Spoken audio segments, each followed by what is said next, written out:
Tune Review Print Speaking to the Blind, celebrating 40 years of audio newspaper production. Welcome to this week's edition of the Kirkintilloch Herald podcast, recorded at the Bishopbriggs Media Centre by our amazing volunteers. You can get in touch with us via Facebook, Twitter or Instagram using @TuneReview. That is @CUEANDREVIEW. You can also contact us directly by emailing information@tunereview.com. That is INFORMATION@CUEANDREVIEW.com, or by calling 0141 772 3976. That's 0141 772 3976. This week's podcast, recorded on the 2nd of August 2023, is read by Corey, Hunter and Ian. Our thanks to you. A nurse specialising in sexual assault cases is celebrating a new lease of life thanks to a campaign celebrating frontline workers.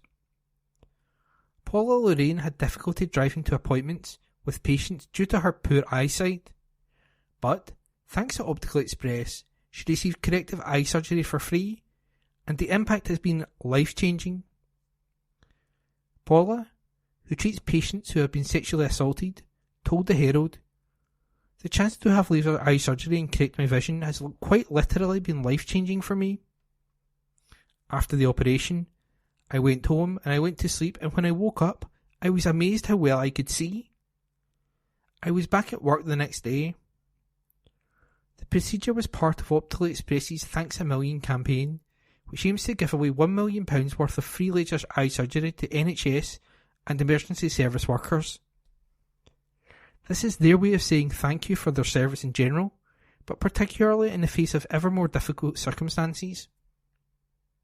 Chairman and Chief Executive of Optical Express, David Molesdale, said, "This allows us to improve the lives of so many hard-working people. We first launched the campaign because we are passionate about giving something back to those who protect the public, and to acknowledge the sacrifices they made during the pandemic. People are rightly proud of our NHS and emergency services, and they have worked tirelessly over the last 3 years to keep us safe.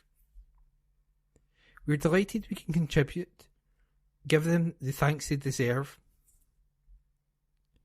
Paula has worn contact lenses and glasses her whole life, which often meant spending long shifts with tired, irritated eyes, made worse during the pandemic, especially when wearing a mask and a visor. She often worked with people who suffer from health issues in prison, but she was frequently anxious her glasses would get knocked off her face when she visited patients in their cells. Now free from her glasses, she is much more confident. This Week in History, read by me, Ian McKenna. August the 3rd, 1977. Tandy Corporation released the TRS-80, one of the first personal computers available to the consumer market. On this day last year, Dev Patel reportedly tried to break up a fight during which a man was stabbed in the chest. August 4th, 1978. Jeremy Thorpe, a former leader of the Liberal Party, was charged with conspiracy to murder Mr. Norman Scott. He was later cleared. August 5th, 1926. Houdini, famous escapologist and magician, survived for 1.5 hours in a bronze coffin in a hotel swimming pool in Los Angeles. On this day last year, the Princess Royal told participants of the Royal Edinburgh Military Tattoo that she was hugely grateful to those who had risen to the challenge of performing in the annual event. August 6, 1962. Jamaica gained independence after being a British colony for more than 300 years. On this day last year, Irish boy band Westlife performed their greatest hits to a packed Wembley Stadium. August 7th, 1981. The Washington Star published its final edition after 128 years of publication. On this day last year, One lucky lotto ticket holder won a £20 million jackpot. August 8th, 1940. The Battle of Britain began. Doors Open Festival Fun. The venues for the 2023 Doors Open Day celebration have been unveiled, and this year, the fabulous Deafblind Scotland Centre near Kirkintilloch is included, offering tours throughout the day. Organised by East Dunbartonshire Leisure and Culture, EDLC, the one-day festival on September the 9th will allow access to iconic buildings, old and new, across the region.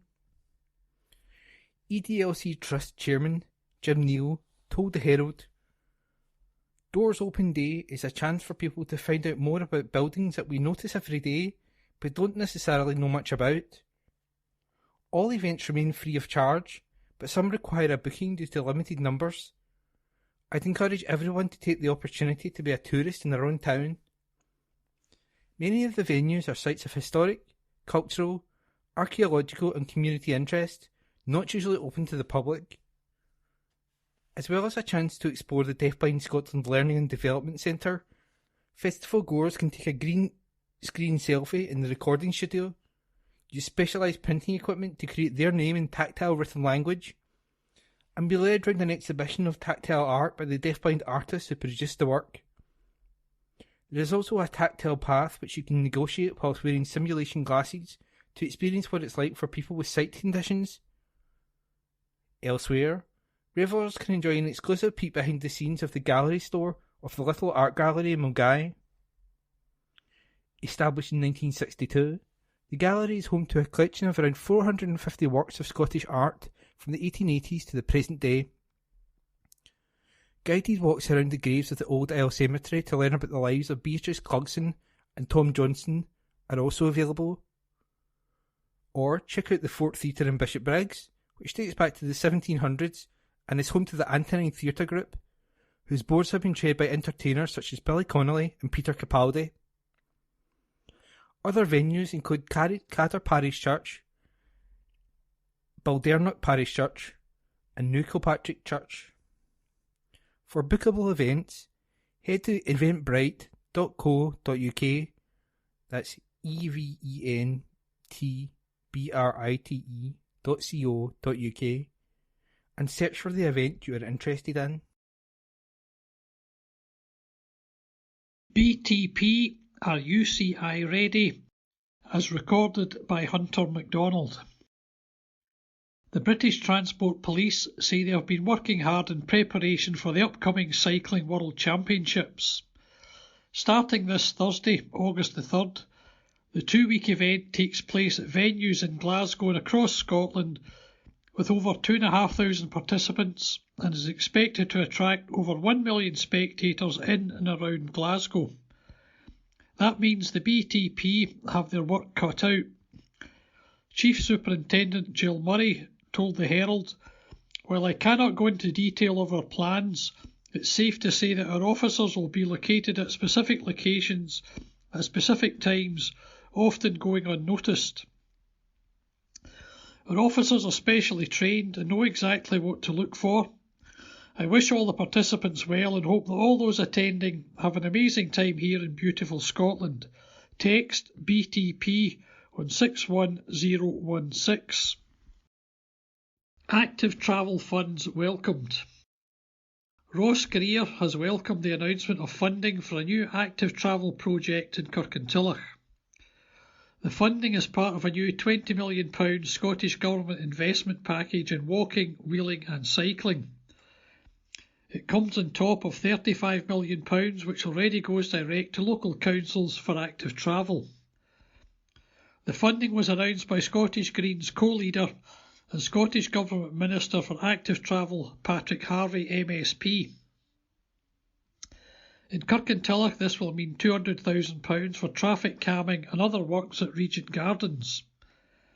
Ross, the Scottish Green MSP for the West of Scotland, said, "I am delighted that we are delivering this investment and helping to build greener, safer and more accessible communities for people in Kirkintilloch.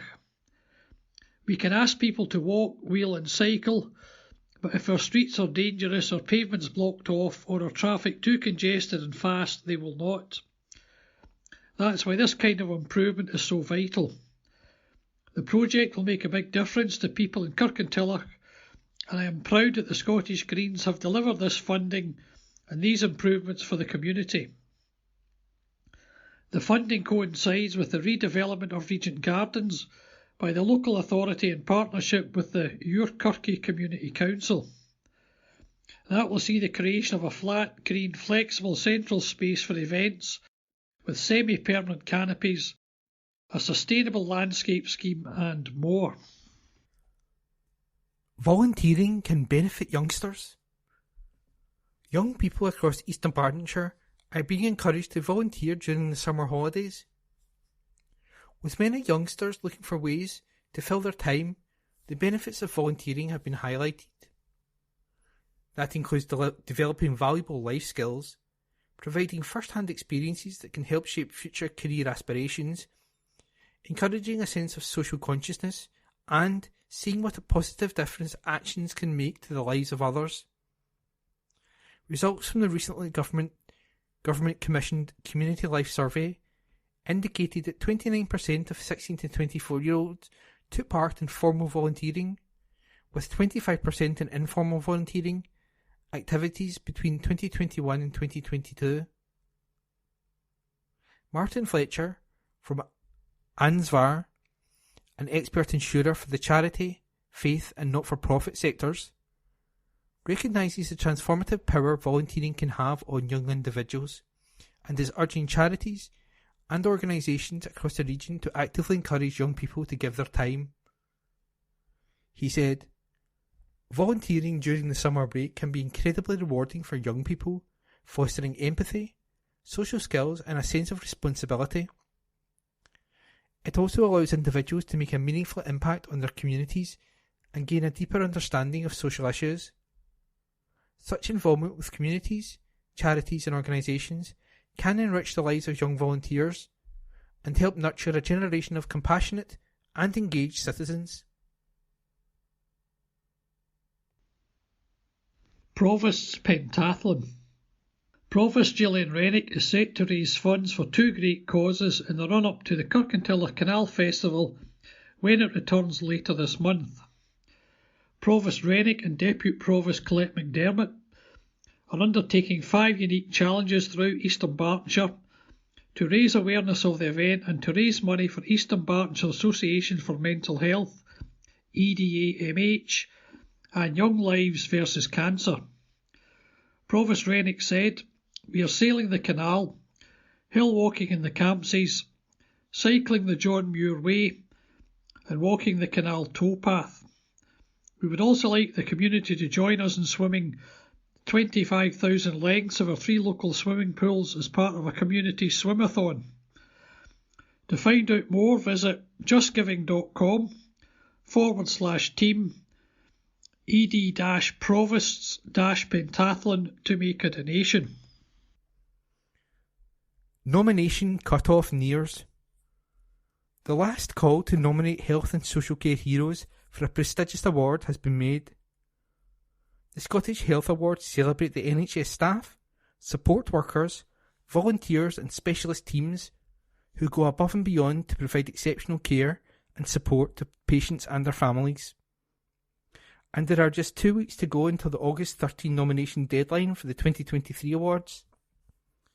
Patients, families, colleagues and members of the public have the chance to help the people that go above and beyond to help get the recognition they rightly deserve by nominating for one of the 16 award categories.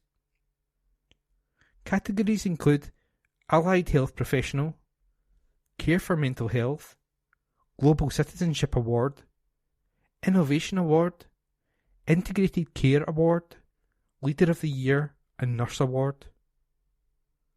Other categories also include Paramedic Award, People's Choice Award, Support Worker, Tackling Health Inequalities, Top Team, Unsung Hero and a Volunteers Award. This year's categories also include the Doctor Award, celebrating an individual doctor providing excellent NHS care for people in Scotland, and a Midwife Award for an individual midwife or team of midwives providing excellent, evidence-based NHS maternity services and care in Scotland. The People's Choice category takes on special significance for the 2023 awards as it marks the 75th anniversary of the NHS. Run by the Daily Record in partnership with NHS Scotland and the Scottish Government, and are considered the most prestigious award ceremony for professionals across NHS Scotland and health and social care organisations. The awards reflect the amazing diversity of talent and showcase the dedication and commitment of the people who work tirelessly on our behalf. The winners will be announced at a glitzy awards ceremony at the O2 Academy in Edinburgh on November the 2nd. An opportunity to celebrate someone who has made a special contribution. The shortlist of nominees for this category will be open to the public vote in September. To nominate, visit scottishhealthawards.com before the 11:59pm on August the 13th deadline. That's scottishhealthawards.com, scottishhealthawards.com. Recognised for work supporting charity. A grandmother who raised thousands of pounds to help sufferers of a debilitating bowel condition has been recognised in Parliament. Pat Gare has raised funds and awareness of Crohn's disease after her grandchild was diagnosed with the disorder. Crohn's disease is a lifelong condition that shows itself through a number of symptoms such as sickness, severe stomach pain, bloody diarrhoea and extreme fatigue. As of yet, the only treatment available for Crohn's is medication, but that only suppresses the symptoms and often have severe side effects. For some sufferers, the current treatments don't work at all. Pat, from Bishopbriggs, told the Herald, "The medication made Rowan so sick. She would vomit every morning before going to school." A condition that mainly affects young people, little Rowan also suffered for 6 months of sickness before doctors finally worked out what was wrong with her, with extreme joint pain and other of her symptoms. Pat's tireless efforts to help sufferers of the condition has seen her raise an impressive £7,000 so far, money that she has donated to Scottish-based charity Cure Crohn's Colitis, C3. The charity donates all its funds to research to help find a cure for Crohn's and ulcerative colitis. Pat raised the cash with a number of fundraising events, including auctions, bucket collections, selling handmade arts and crafts, and her own personal donations. Strathkelvin and Bearsdale MSP, Rona Mackay, praised Pat for her efforts, putting forward a motion at the Scottish Parliament before recess. Presenting Pat with the framed motion, she said, "What a fantastic amount to raise. Pat must be commended for her tireless efforts to help researchers find the cause of these debilitating diseases, which very often strike down young people in their prime when they are navigating education or university." According to latest research, 1 in 103 people in Scotland are affected with some form of inflammatory bowel disease, such as Crohn's. You can find out more about C3, what they do and how to help, by heading to curecrohnscolitis.org. UNICEF praise. 2 NHS Greater Glasgow and Clyde neonatal units have been recognised by UNICEF for their superior level of care for new parents and their babies. The neonatal units at Glasgow's Royal Hospital for Children and Princess Royal Maternity are the first units in Scotland and the only Level 3 neonatal units in the UK to be fully accredited with the UNICEF UK Baby Friendly Initiative Gold and Achieving Sustainability Standards. The initiative is an accreditation programme recognised and recommended in numerous government and policy documents across the UK. Its programme sets the standard in care and enables public services to better support families with feeding and developing close and loving relationships so that all babies get the best possible start in life. Roman art installation. An art installation celebrating East Dunbartonshire's Roman heritage has been unveiled in Bishopbriggs. Developed in collaboration with Bishopbriggs Community Council, BCC, the bench and stone carvings were completed by talented stonemasons Joe Crossland and Luke Batchelor. Comprising of a stone bench, replica carvings, stone cairns and an interpretation panels, its installation is located in the canal towpath, opposite the Roman Cadar fort that was part of the Antonine Wall, the most northerly point of the Roman Empire.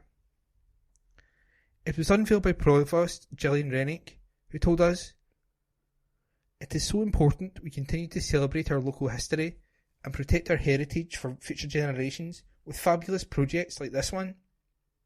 So many people and organisations have come together to make it happen, and the result is truly something truly outstanding that the local community can be proud of. Thanks to everyone involved." The groundworks for the project were completed by training academy members of local company Tigers Construction and Paradigm Landscapes. The £2.1 million installation is part of the wider Rediscovering the Antonine Wall project, which aims to improve awareness and engagement with the site among local communities. Other projects delivered in East Dunbartonshire include the Roman-themed play area at Peel Park, a replica distance stone in Twecker, a Roman granary garden in Bearsden, and a new Roman-inspired mural in Kirkintilloch. Chairwoman of BCC, Katrina Fitzgerald, told the Herald, "We were delighted to be part of this initiative to highlight our area's Roman heritage. The completed works enhance the local area, and we hope they're enjoyed by local residents and visitors alike." Project funding came from the National Heritage Lottery Fund Scotland, Kelvin Valley and Falkirk Leader Programme, as well as Historic Environment Scotland and the relevant local authorities. Stephen Balfour, Project Manager for Rediscovering the Antonine Wall, said, "It is fitting that this is the last community project to be delivered through our project funding, as the project is an excellent example of collaborative working." Praised for mobility service. Glasgow Airport has received the highest rating from the UK Civil Aviation Authority's annual Airport Accessibility Report. The report looks at the disability access of 26 of the UK's largest airports, and Glasgow Airport was ranked very good in the report. To achieve that accreditation, airports must provide a consistent and high-quality assistance service throughout the 4 quarters of the year. More than 100,000 passengers who require additional help travel through Glasgow each year, and the airport has one of the highest persons with reduced mobility (PRM) rates in the UK. The airport's Operation Director Ronald Leach said, "We're incredibly proud of our PRM service, so to receive the highest rating is a clear endorsement of the hard work, dedication and care demonstrated by our people each and every day that ensures passengers who need additional assistance get the support they deserve." Protecting our children, an army of safeguarders. Report by Morag Cook. A new partnership between the NSPCC and Britain's 4 gas distribution networks, GDNs, will deliver vital safeguarding training to more than 18,000 workers across the country. 500,000 children suffer abuse and neglect a year in the UK, and almost 60,000 calls were made to the NSPCC helpline last year from adults, including utility workers reporting concerns about child safeguarding across the UK. Everyone has a role to play in safeguarding children, and workers who visit homes have a unique chance to make a difference. This is why gas engineers, including subcontractors and GDN staff at Cadent Gas, Northern Gas Networks, SGN, which operates the gas network in Scotland, and Wales and West Utilities, will take part in specialised training developed by the Children's Charity over the next 2 years. The training, entitled It's Your Call, will give GDN employees who cross thousands of doorways every day the knowledge and the confidence to help support vulnerable families and children in their communities. It's Your Call is a simple training package which helps workers who visit homes recognise the signs of abuse and neglect and gives them the confidence and knowledge to seek appropriate support, including contacting the NSPCC helpline. The rollout of the training with GDN workers across Britain has already begun and will continue throughout the next 2 years. Edward Allard, Social Programmes Manager at Cadent, said, "This is a significant and wide-ranging project and will create a real force for good across Britain. We visit thousands of homes every day and, thanks to this partnership, we can create an army of safeguarders to help identify children at risk of neglect or abuse and ensure our workers know how to help them get the support they need as soon as possible.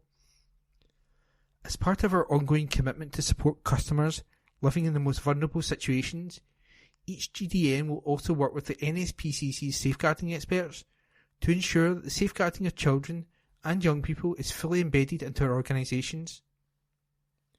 This project has been funded by the Vulnerability and Carbon Monoxide Allowance (VCMA), an Ofgem fund split between the 4 GDNs to work with partners, charities and organisations to support customers in vulnerable situations. As well as ensuring thousands of workers across the UK can help identify children at risk of neglect or abuse, the project will offer the chance for a network of child protection practitioners working with the NSPCC to learn about spotting carbon monoxide risks. The practitioners will have access to free carbon monoxide detectors and will learn about fuel poverty signposting to support thousands of households across the UK, ensuring more families are kept safe and warm in their homes. To find out more, visit www.learning.nspcc.org.uk. Helping each day, commenting on the project, Sir Peter Wanless, CEO of the NSPCC, said, "We are hugely excited about this project and grateful to Ofgem and all the GDNs for supporting this wonderful partnership. Everyone has a role to play in preventing child abuse and neglect. With this training and support, we can create a real force for good and help protect some of the most vulnerable members of our society. By working together and sharing our resources, experience and expertise, we can help engineers and gas employees across the country play their part in supporting vulnerable families and children in their communities," he added. Funding pot now open for projects on dementia. Report by John A. McInnes. About Dementia, part of Age Scotland, the country's national charity for older people, has launched a funding grant for grassroots dementia projects. The Encouraging and Supporting Grassroots Activity (ESGA) 2023 fund will see £170,000 awarded to groups and individuals to run projects within the community supporting people affected by dementia. People looking to set up new projects, or those running already existing groups or activities, are welcome to apply for funding from £5,000 to £20,000 to cover a 12-month period.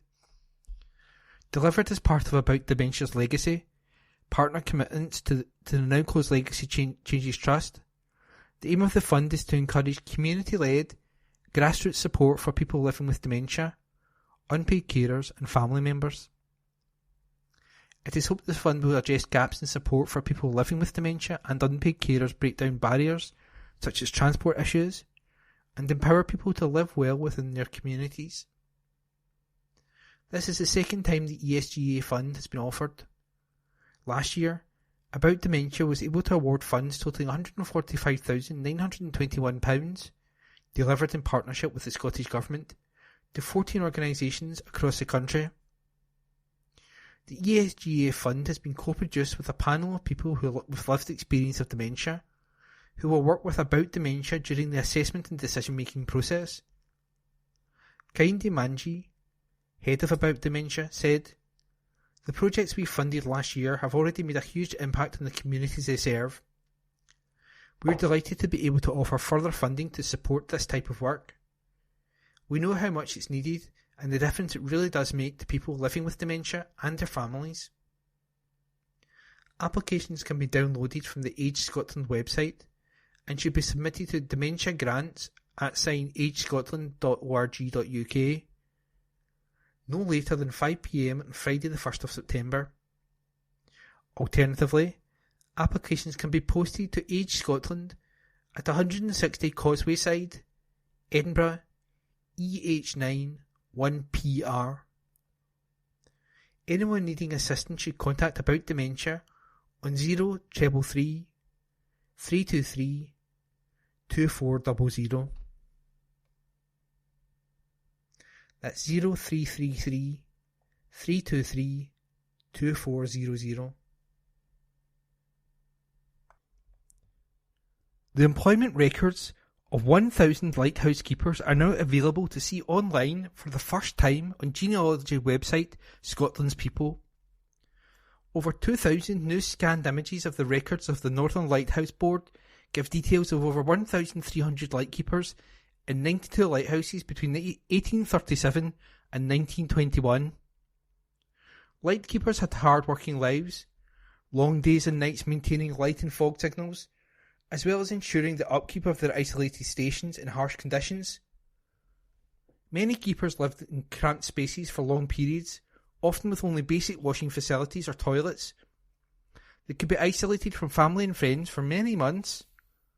The records cover Bell Rock, the world's oldest working sea-washed lighthouse, and the 3 keepers of the Flanells who disappeared in 1900, presumed drowned. Dog walkers reminded of danger to sheep. As peak summer holiday season arrives in the UK, the National Sheep Association, NSA, is issuing a reminder to holidaymakers of the risk posed by their pet dogs to sheep they may meet on their countryside breaks. During walks in the countryside, it is not uncommon to come across grazing livestock, including sheep, and if a dog has been walked off-lead, an encounter can result in a chase and in the worst cases physical attacks taking place. It is every dog's instinct to chase, even if they're usually obedient. Chasing of sheep by dogs can do serious damage through stress and injury. Many sheep fleeing from dogs are often killed or seriously injured by their panicked attempts to escape. Increasing numbers of holidaymakers choosing to stay in the UK to enjoy a summer holiday alongside their dogs has, in recent years, resulted in increased attacks on sheep from dogs whose owners are perhaps not familiar with the area in which they are holidaying, and therefore unaware that the sheep and cattle could be grazing nearby. NSA Chief Executive Phil Stalker says, "Sheep farmers across the UK have suffered an increase in sheep worrying attacks by dogs over recent years as dog ownership has increased and walking in the countryside has become a more popular pastime. It is crucially important that dog owners must be aware of the serious issue of sheep worrying by dogs and take action to be a responsible dog owner whilst enjoying the holidays this summer." NSA is urging dog walkers to keep their pets on leads during walks to the countryside, no matter how obedient they consider their pet to be. Mr. Stalker continues, "Please keep your dog in a lead whenever there is a chance sheep could be nearby, and avoid walking closely to them if at all possible. You may not consider your dog capable of causing physical injury to another animal, but barking and chasing are instinctive responses that will cause great stress to sheep, and, unfortunately, in many cases, this also leads to physical attacks causing pain and suffering, and, in the worst incidents, even death." Information for dog walkers on how to avoid being involved in incidents whilst out enjoying the countryside this summer is available on the NSA website at www.sheepworrying.org.uk. Family announcements. Deaths. Connell, Nan. Peacefully in Cowell Community Hospital, Dunoon, on Monday, July 24th, 2023. Nan, formerly of Gallow Hill Avenue, Lenzie. Beloved sister to the late Margaret Gillies and the late Matthew Collin. Much loved aunt to Neil, Rona, Alistair, Mary and Margaret. will be sadly missed by all family and friends. Jarvie, Anne, CBE. Peacefully at Mugdock House Care Home on Tuesday, July 18th, 2023. Anne, beloved daughter to the late Alex and Rose, loving sister to Sandra and the late Patricia, devoted aunt to John, and a much-loved great-gran to Jennifer and Olivia. Fortified by the rites of the Holy Catholic Church, RIP, reception and visual to take place on Thursday, August 3rd, 2023 at 6 p.m. at St. Joseph's RC Church, Cardown, with the funeral mass on Friday, August 4th, 2023 at 10 a.m. Thereafter to Old Isle Cemetery, there will be a retiral collection in favour of Marie Curie Cancer Care. Acknowledgements. Goodwin, Elmer. Mary, Douglas and family would like to thank all who attended their mum Elmar's funeral service, which took place on Friday, July 21st, 2023. Special thanks to Reverend Mark Johnson for his excellent service, Co-op Funeral Care Kirkintilloch for their professional and care, and for all the expressions of sympathy received from family and friends. Kids in deprived areas to benefit from funding. Around 14,000 children living in deprived areas will have access to more outdoor play opportunities in their local communities, thanks to over $500,000 in funding from the Scottish Government. More than 30 charities providing local outdoor play initiatives for children will receive a share of £550,000 to expand their projects. The Outdoor Community Play Fund will support children and families through the year, including during the school holidays. Children's Minister Natalie Dawn announced the funding during a visit to Renfrewshire YMCA, one of the 32 charities to receive funding. Ms Dawn said, "Outdoor play has an incredibly positive impact on our children's mental health, well-being and confidence. It can teach them how to solve problems, assess risks, boost their physical activity, and provide opportunities to meet and interact with others. However, options for children to play safely outdoors can be limited, especially for children in deprived areas. At a time when families are struggling with the cost of living crisis, it is even more essential that we provide this vital support to ensure there are outdoor play options available, free of charge, for families across Scotland. I am looking forward to seeing how this fund will help grow outdoor community play projects, and I am proud that the Scottish Government investment will benefit thousands of children living in our more deprived communities." Inspiring Scotland Director of Funds Juliet Abel said, "All children have the right to play.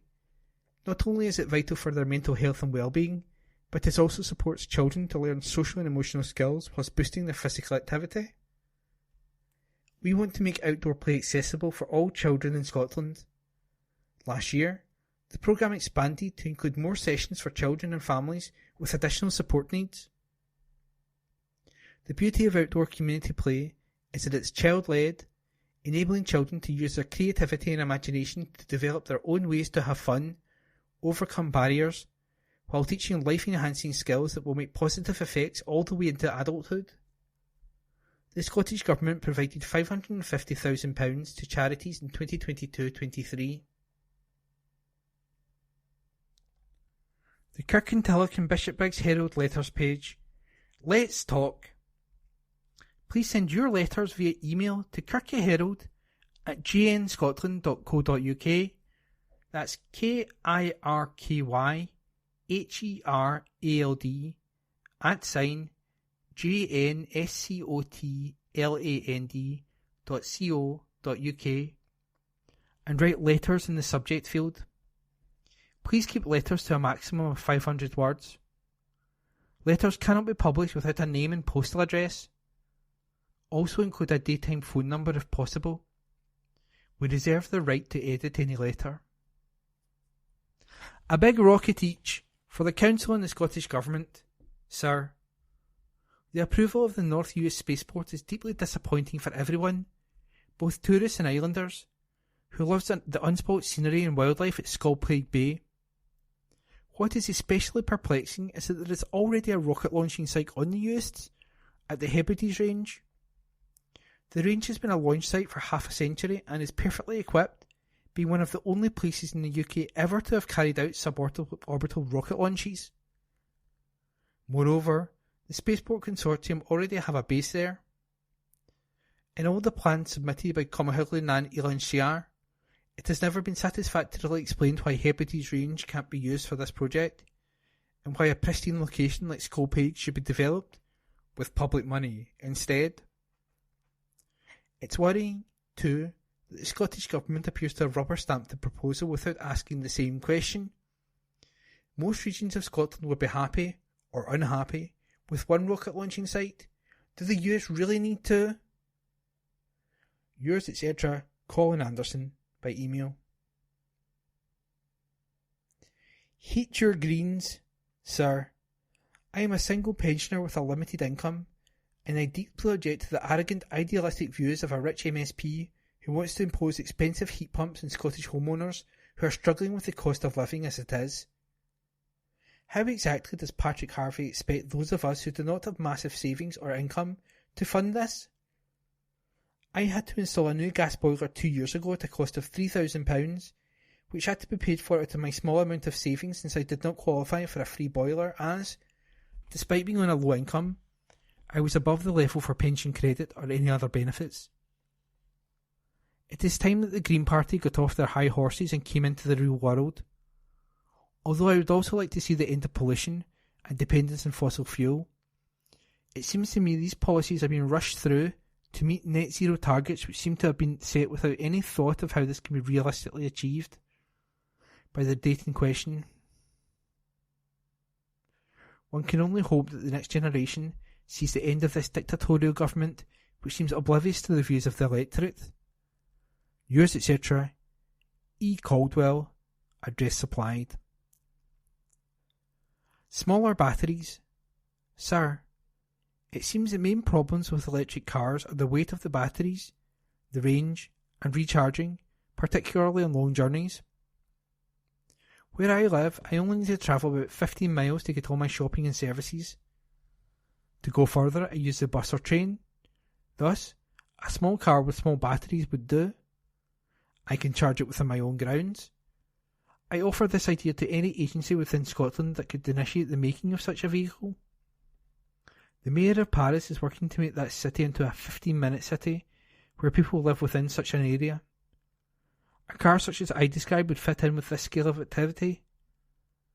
Yours, etc., Ian W.D. Ford, by email. Life-saving ahead of Indy. Sir, with more than 100 dying from drugs in 1 month, it seems Scotland is still the drug death capital of Europe.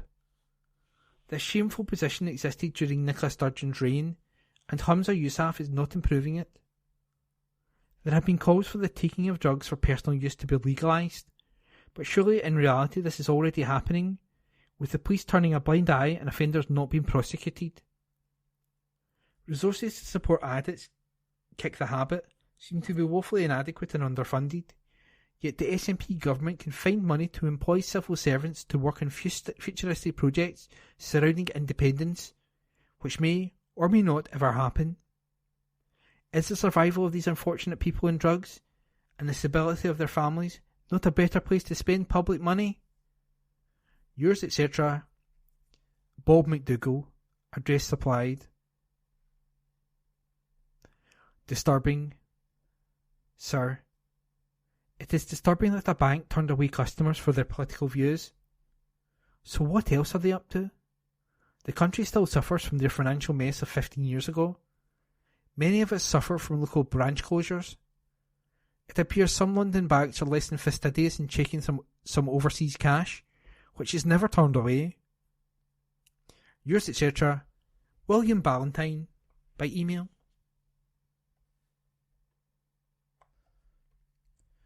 Scotland lags behind on monitoring. The Marine Conservation Society, the UK's leading ocean charity, found that only 3.4% of storm overflows are monitored and reported on in Scotland, compared to 96% in Wales and 91% in England. In 2022, the Marine Conservation Society recorded over 35,000 pieces of sewage-related litter on Scottish beaches.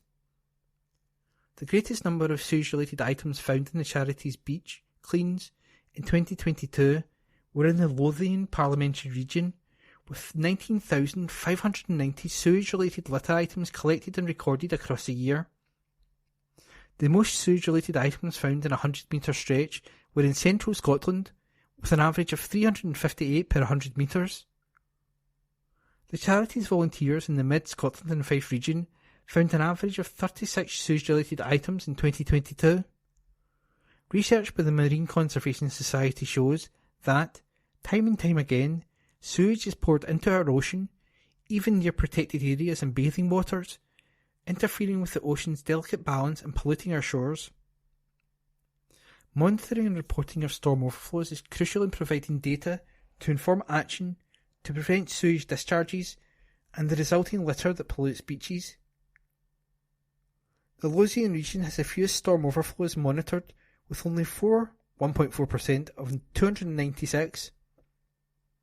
Most monitoring of storm overflows is in central Scotland, but still only 7% of the region's 422 are monitored. Catherine Gemmell, Scotland Conservation Officer at the Marine Conservation Society, said, "Monitoring of storm overflows is crucial to improving the sewage situation in Scotland. Without data on the problem, the Scottish Government cannot hold those responsible accountable, and we cannot see where the worst afflicted areas are. For the sake of wildlife, people and planet, we need investment in monitoring. Given how many sewage-related items our volunteers across Scotland find on our beaches, we know the situation is bad, but we need to understand the full extent of the issue so it can be fixed." You can find out more information at www.mchuk.org/what-you-can-do/campaigns/Scotland's-sewage-scandal.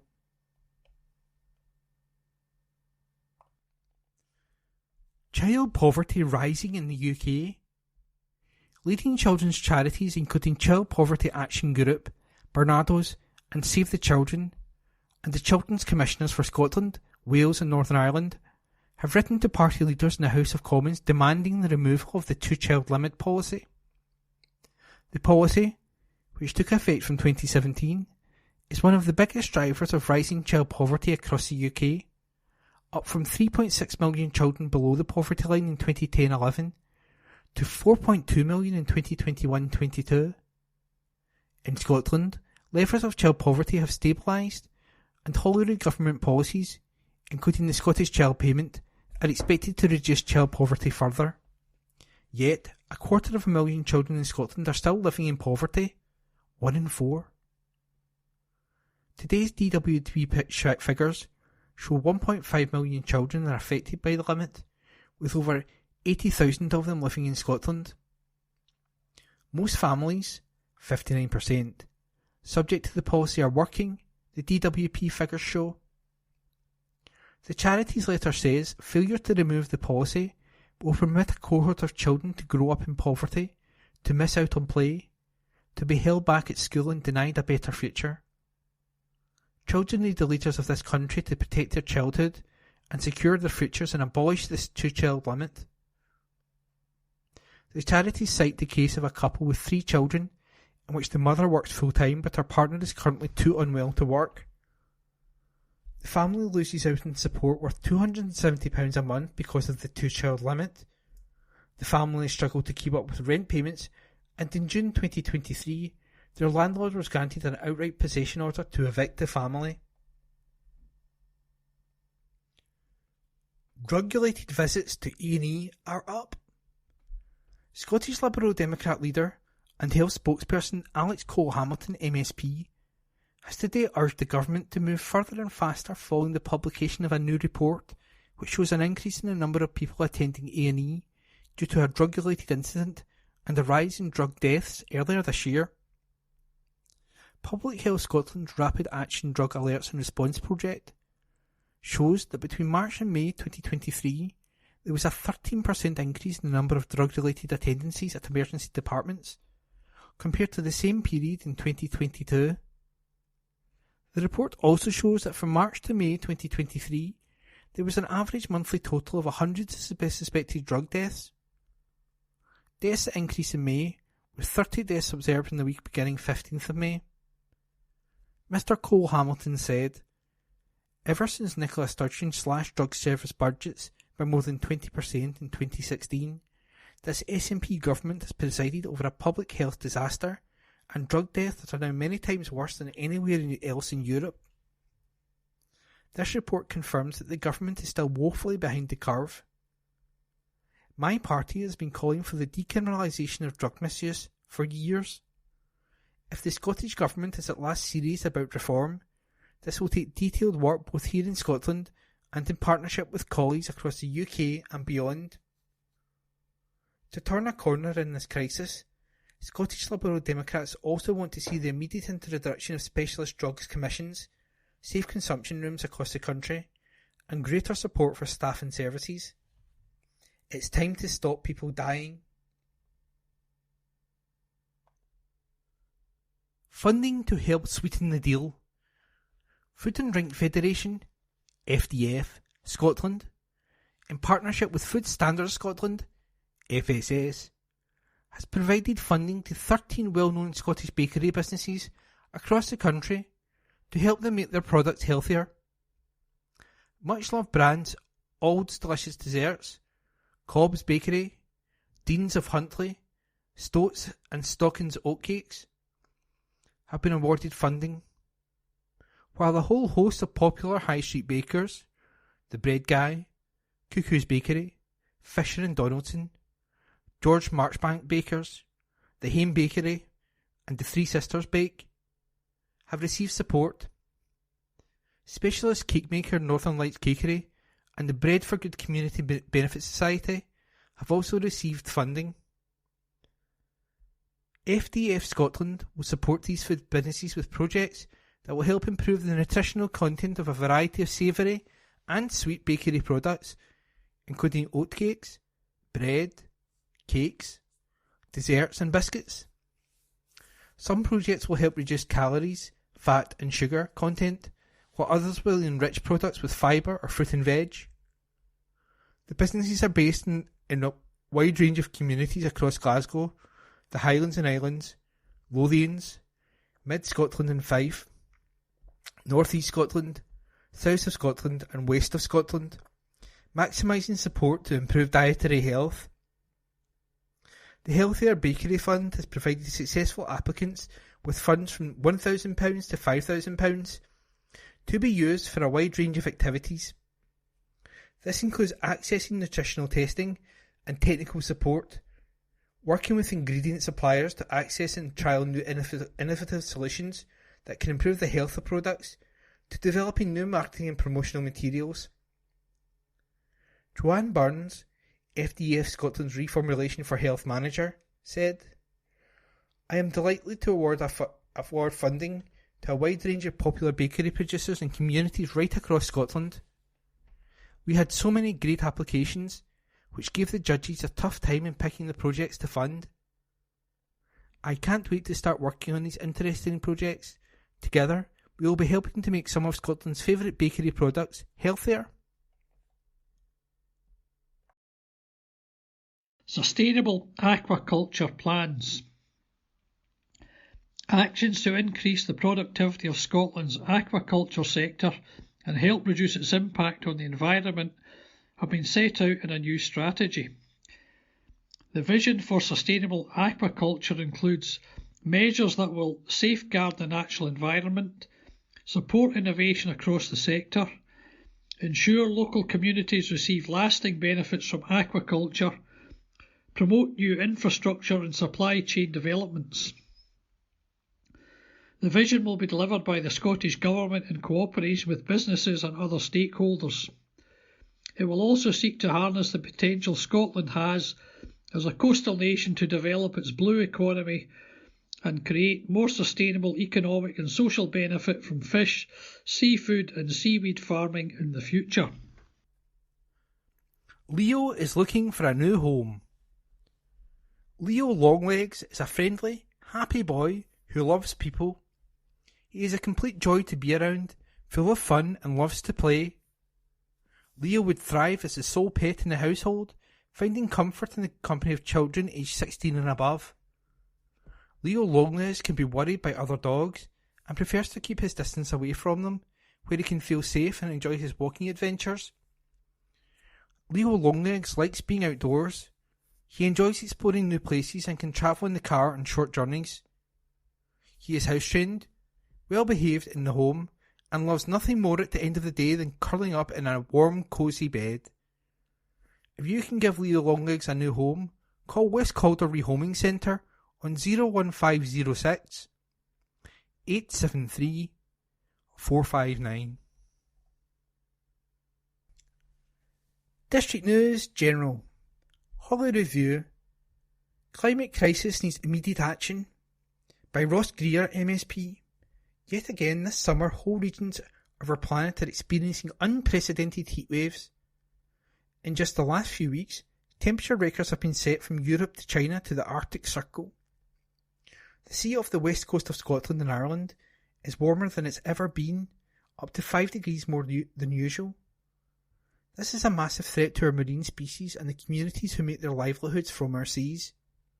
That's not to mention the wildfires, flash floods and water scarcity we have seen across Scotland. These extreme and dangerous conditions are becoming more common. This is what the climate emergency looks like. That's why the Greens and Scottish Government are taking action. Take transport. We need to reduce emissions from cars by making greener options more accessible and affordable. Spending on walking, wheeling and cycling in Scotland is now at a record high.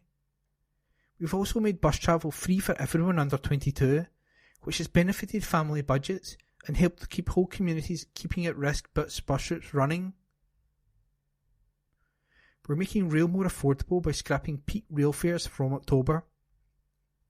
The Scottish Government is backing renewable energy sources like wind power. It is key that we move away from oil and gas and towards these clean energy sources. Everything else we do will be for nothing if we do not end the burning of oil and gas. It's vitally important that the Scottish Government resists those in the oil and gas industry who are determined to line their own pockets at the literal expense of a livable future on the planet. Their obscene profits are certainly not worth the lives already being lost to the climate emergency.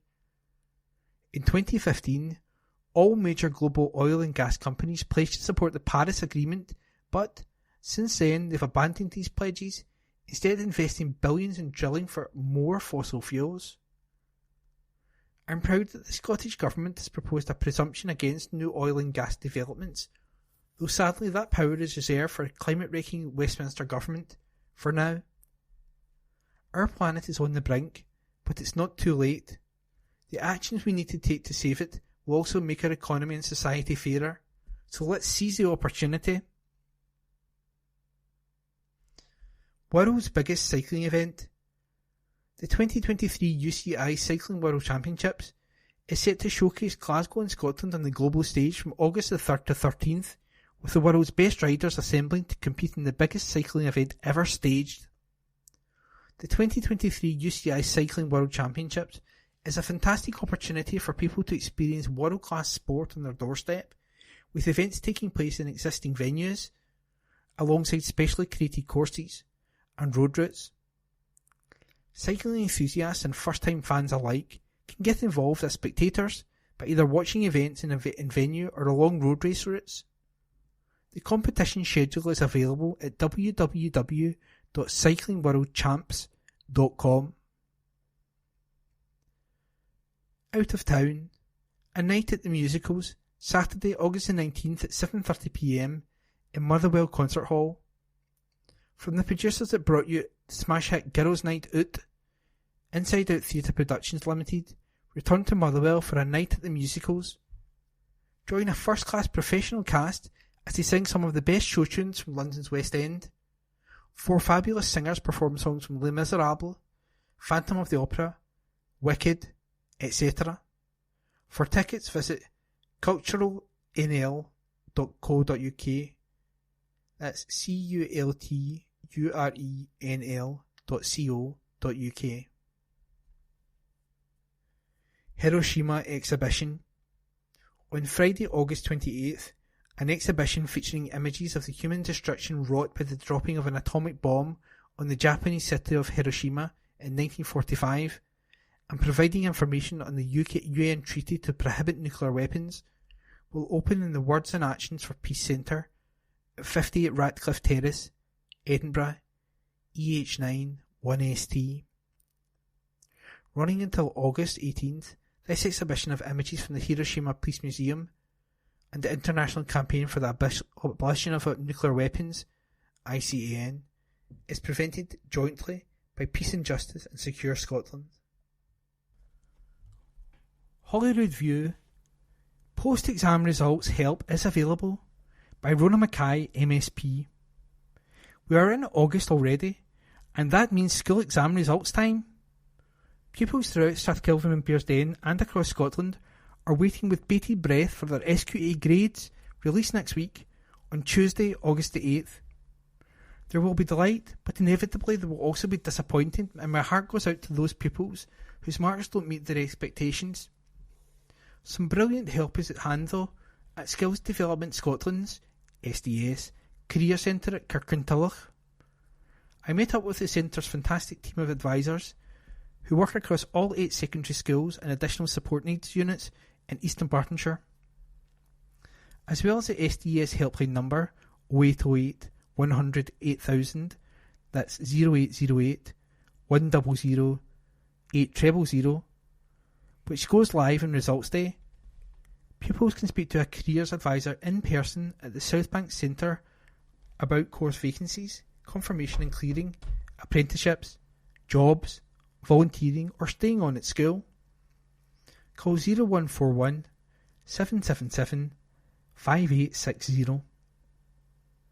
This excellent partnerships, working with our schools, youth workers, No One Left Behind team and other partners has seen East Dunbartonshire school leaver destination results in first place in Scotland for 3 out of the last 5 years, and our highest positive result in 2021-22 of 98.95%.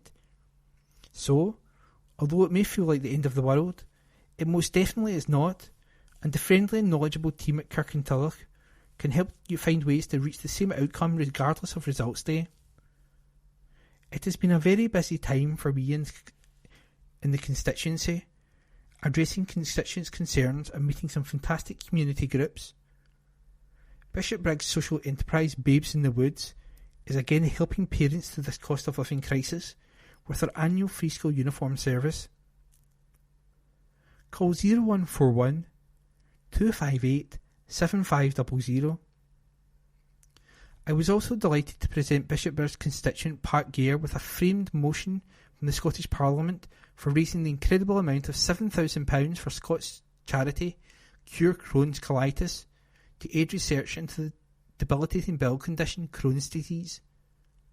Pat's granddaughter suffers from this dreadful condition, and Pat's dedication to help find a cure must be commended. For appointments, call 0141 776 1561 or email rona.mackay.msp@parliament.com. That's rona.mackay.msp@parliament.com. The search is on for festive fixes. BBC One's The Repair Shop team is asking for cherished items in need of restoration to transform for Christmas. Jay Blades and the team of experts are getting ready to perform some festive magic in the Christmas edition of the much-loved The Repair Shop, and would love to hear from people with objects of historical or social interest in need of repair with a festive feel to them. The Repair Shop's presenter, Jay Blades, said, "We're looking for items that make us remember Christmases of yesteryear. It can be absolutely anything. The items don't have to be antique, but it must mean something to you, and have a sentimental value which I appear would make a difference. The team here are incredible, and we have experts in pretty much every craft, so hopefully we have the solution for any fix. Ceramics expert Kristen Ramsey said, "This is our 4th Christmas repair shop, and there are some of my favourite episodes. There's always a magic about the barn, but there's something about the Christmas that makes the repair shop even more magical." We'd love to try and add that little bit of magic to your Christmas, so do get in touch with your suggestions. The Repair Shop team is reaching out to a wide range of communities for the Christmas episode. Please email applications@ricochet.co.uk or log on to www.bbc.co.uk/takepart for more information. The experts are currently filming the next series, rescuing and restoring items their owners thought were beyond saving, transforming priceless pieces of family history, and bringing loved but broken treasures back to life. The next series of the Repair Shop is due to transmit later in the autumn. Better Days. Scott Bentago has launched a crowdfunder to turn his critically acclaimed play about raving, Better Days, into a feature film. Better Days toured the UK earlier this year, selling out and winning rave reviews with its blend of one-man show and classic dance tunes. And it has a lengthy run coming up at the Edinburgh Festival, kicking off on August the 4th and running right through until the end of the month. Ben had planned to tour again in the autumn, but after encouraging talks with producers, is now focusing on turning semi-autobiographical story into a first short film or, if the crowdfunder generates enough, a proper feature film. The original tour was funded the same way, so Ben feels it's nice to be taking it back to the public again. Ben plans to stage special events as a thanks for those who contribute, showing the film and staging massive parties immediately after in the same venue.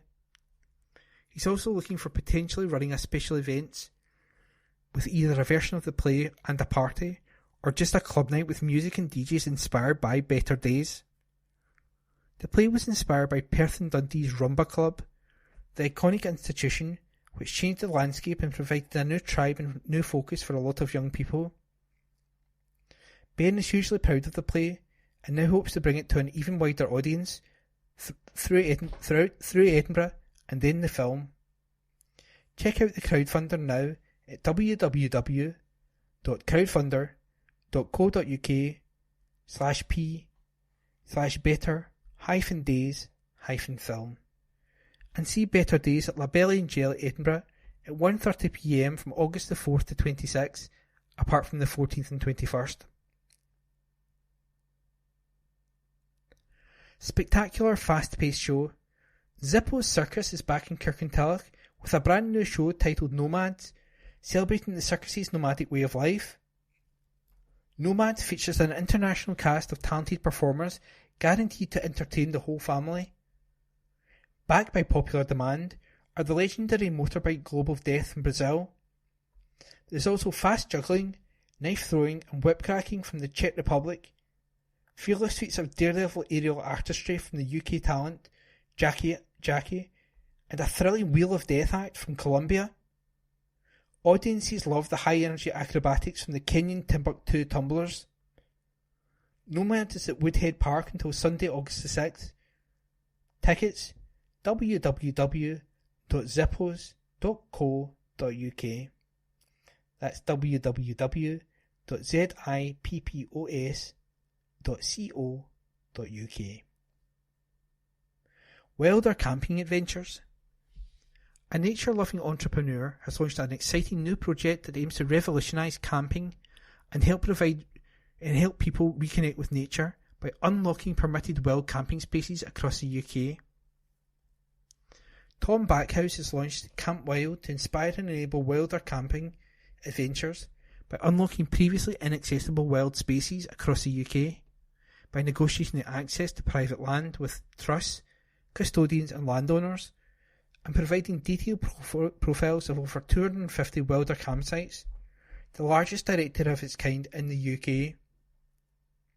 Camp Wild is offering access to a variety of exclusive wild spaces where off-road camping can take place in locations that were previously inaccessible to the public. This includes diverse landscapes, from woodland and farmland, to butterfly meadows, bays and mountains. Camp Wild is a subscription service which is available for £20 per year. Members then book and pay for wilder campsites directly with the site owners, while wild spaces are booked via the Camp Wild website, with each location charging a nominal fee per night per site. For more information about Camp Wild or to become a member, visit www.campwild.uk.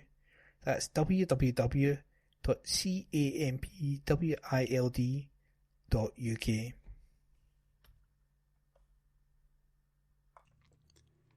Planning notices. East Dunbartonshire Council public notices. Members' surgeries. Councillors' arrangements for interviewing residents. Ward 7, Kirkintilloch East and North and Twecker. Councillor Stuart MacDonald. 2nd of August 2023. The Hub, William Patrick Library, Service Room 1. 5:30 p.m. until 6 p.m. 2nd of August 2023. Hearstains Huts, 6:15 p.m. until 6:45 p.m. Between surgeries, councillors can be contacted at the Members Support Unit on 0300 1234510.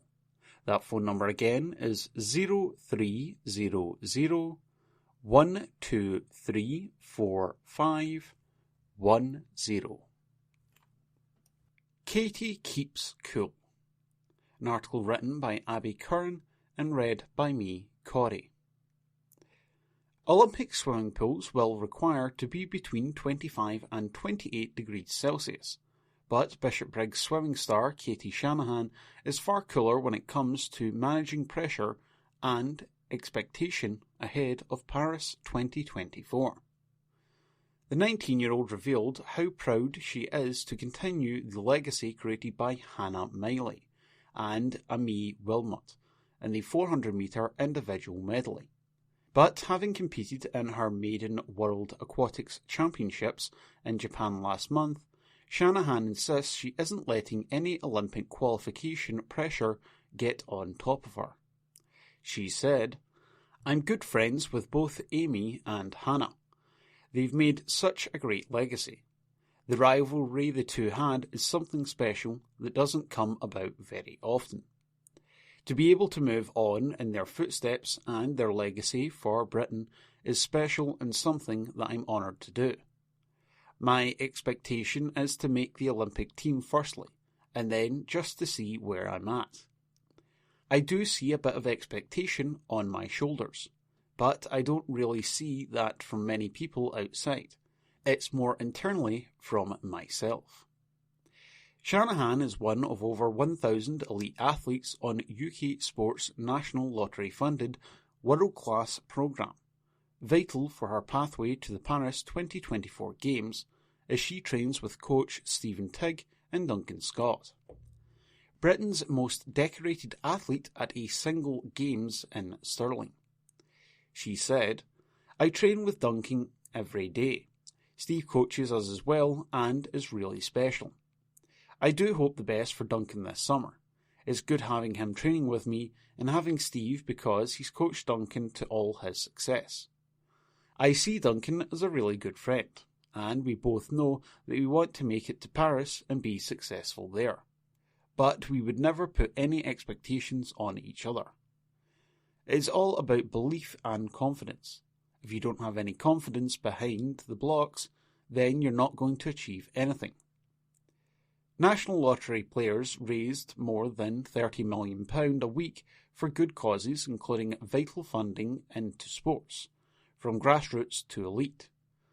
Find out how your numbers make amazing happen at www.lotterygoodcauses.org.uk. That article was written by Abby Curran and it was read by me, Corey. City goes stateside once again for latest recruit.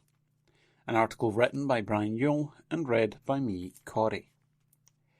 Glasgow City has once again looked across the pond to make its fourth new signing. Brennan Lavera became the third American to be snapped up by the SWPL1 champions this summer, after the forward was signed from NWSL side Chicago Red Stars.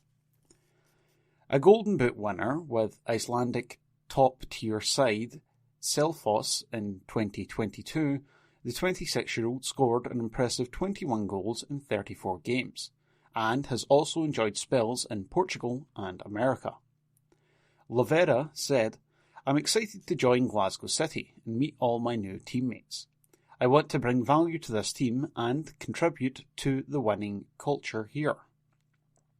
The Michigan-born forward started her career with Northwestern University in 2015, before moving abroad to play professionally for IBV in the Besta Deld Kevena, where she netted 6 goals in 9 games for IBV before catching the attention of Boavista in Portugal prior to her move to Selfoss. Lavera takes City's number 9 jersey ahead of the new campaign, and head coach Lena Ross said, "We are all excited to welcome Brenna to Glasgow City for our latest summer recruit." Brenna arrives with an impressive goal-scoring record, which includes a Golden Boot winning season at Icelandic club Selfoss. As a team who play a fast attacking style of football and creating a high number of chances in game, we feel Brenna will fit in perfectly here and make a huge impact for us at the top end of the pitch. Playing in the centre forward position, Brenna has the strength and close control required to play as a target style player, whilst also having the pace, power and technical skills to be a forward who can run in behind or win 1v1 duels to create and score goals. As a proven goal scorer and exciting attack player, Brenna has all the ability and promise to quickly become a Glasgow City fan's favourite. City kicked off its pre-season fixtures with a 2-1 loss at home to Durham last week. Amy Andrews scored twice in the first half to put the visitors in control, before Sophia Martin was on target in the second period. This was followed by a visit of Sheffield United on Sunday, which finished in a 0-0 draw. City continues their preparations this Sunday as Sunderland come calling to Petershill Park. That article was written by Brian Yule and read by me, Corey. Tigers gain revenge with Pirates win. An article written by Phil Lanning and read by me, Corey. Glasgow Tigers gained a modicum of revenge over Pole Pirates on Sunday night. Having lost to the Dorset side on aggregate in the BSN Series final, despite winning the home second leg, Tigers once again welcomed Pirates to Ashfield on Sunday night for a championship meeting. It was a close affair, but Tigers held on to record a 46-44 victory, as they moved clear in second place behind Oxford Cheetahs in the table. Ben Basso and Chris Harris produced the 3-3 to ensure the vital home win after an epic last heat battle with Pole star Richard Lawson. The home team were without Lee Copeland, who got married at the weekend, and Ace Pidgeper, who was competing in the European Under-19 Championship in Slovakia. Connor Coles and Sam Hagen being brought in. Tigers boss Cammy Brown said, "We made a super strong start and led by 10 early on. But the boys had a chat and we said Pole would fight back strongly, and they did. I was delighted with the way the boys kept pushing. Pole pegging it back, but we went further in front again. Tom Brennan had a tough night, but he's had a really high pressure 2 days after racing in the World Cup finals for Great Britain. There is no surprise he might be a bit jaded. But the other boys stepped up. A special mention for Sam Hagen and Connor Coles, who came in and did a fabulous job. It's always good to beat pole. Now we need to kick on and find some momentum. Next up for Tigers is a trip to Redcar Bears on Friday.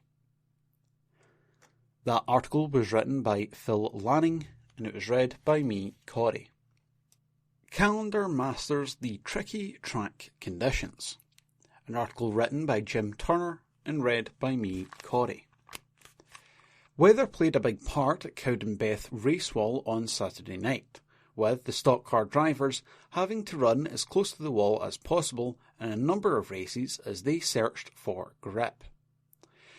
Graham Callender from Lindsay was amongst those in action at the Classic Hot Rods with his Escort and enjoyed a good night's racing, even though the conditions after the opening heat were less than ideal for non-contact racing.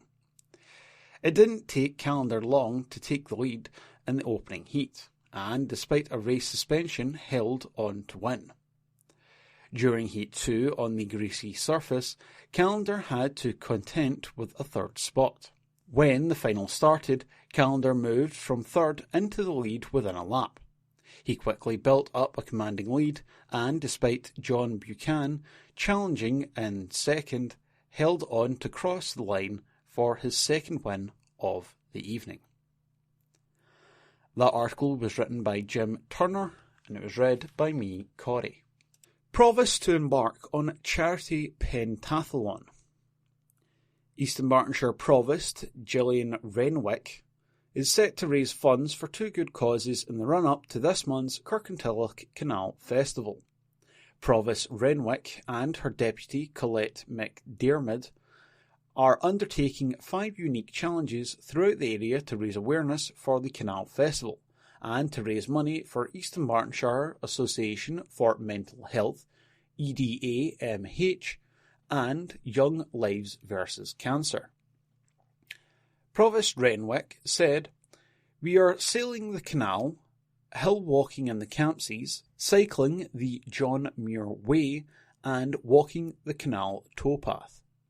We would also like the community to join us in swimming 25,000 lengths of our 3 local swimming pools as part of a community swimathon. The community swimathon will run from the 1st to the 25th of August, and those visiting the pools at Allender, Leisuredrome and Kirkintilloch Leisure Centres will be able to pledge the lengths they are contributing at pledge sheets at the reception desks. Weekly totals will be shared with the final pool lengths achieved and, importantly, total funds raised at the Canal Festival Gala Night on Saturday, August 26th. Provost Renwick added, "We felt this was a fun way to raise awareness of the much-loved Canal Festival and to raise essential funds for 2 important causes we are very keen to support.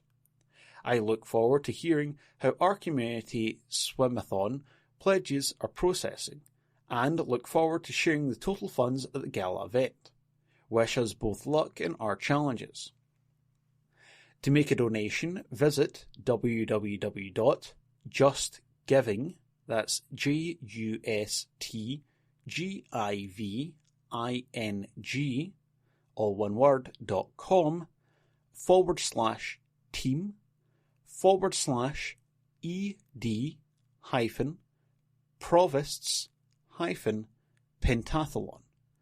That's ED-PROVOSTS-pentathlon.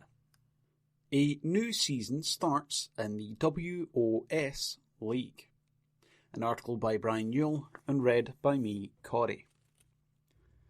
Ashfield announced their presence in the WOS First Division in style with a 4-1 win away to Whitlets Victoria on Saturday.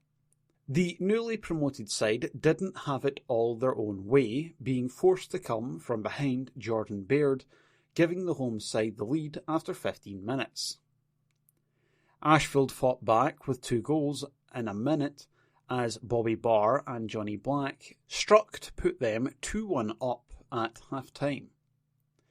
It was 2 substitutes who sealed the opening day 3 points with debut goals from Craig Quinn after 64 minutes and Sean Slavin in the dying seconds. Petershill also enjoyed an opening day win by the same scoreline as they look to bounce back to the Premier Division at the first attempt. It took just 6 minutes to open the scoring at home to St Roch's as Darren Miller found the top corner with a free kick from 30 yards.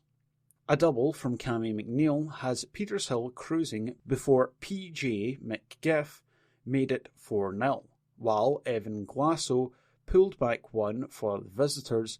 It was mere consolation. Petershill will host Ashfield on Saturday, following Ashfield being at home to Shotts Bon Accord last night, Tuesday, and Petershill being away to Kilbirnie Ladeside tonight, Wednesday. Kirkintilloch Rob Roy travelled to reigning Premier Division champions Beath Juniors. The visitors made life more difficult on themselves as they had to play the majority of the game with 10 men, after a red card was shown to striker Jason Stewart. Kieran Diver grabbed the only goal of the game for the home side in the second half, as a missed penalty from Green denied Rob Roy the equaliser. Rob Roy host Arthurlie tonight, Wednesday, and then head to Pollock on Saturday. Caledonian Locomotive and Glasgow Pershore both lost 2-1 away to Maryhill and Cumbernauld United, respectively, as they opened their Division 2 campaigns. Darren Jarvis put Maryhill head after just 3 minutes from the penalty spot before Andrew Skinner made it 2-0. Cally missed a penalty as the home side were reduced to 10 men, and while Conor McLaughlin pulled one back, Cally also had a man sent off. Sean Hanlon gave Shire the lead in Cumbernauld, but United came back to claim the 3 points with goals from Ivarsti Bembo and Lee Whitmore.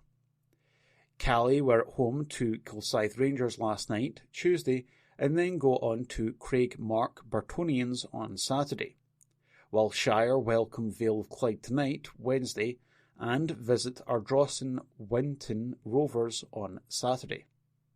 West Park United begins life in the 3rd Division at a 4-0 loss at home to Darley Thistle, while Rossvale started the 4th Division campaign with a 2-2 at Thorn Athletic. After being 2 down at the break, Rossvale earned a point with goals from Nathan Dunco and Mark Russell, while James Valley saved a penalty.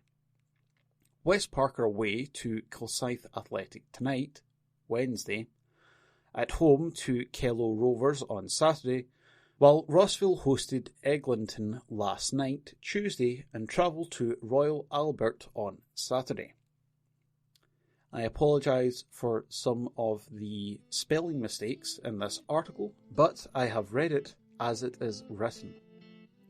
That article was written by Brian Yule, and it was read by me, Corey.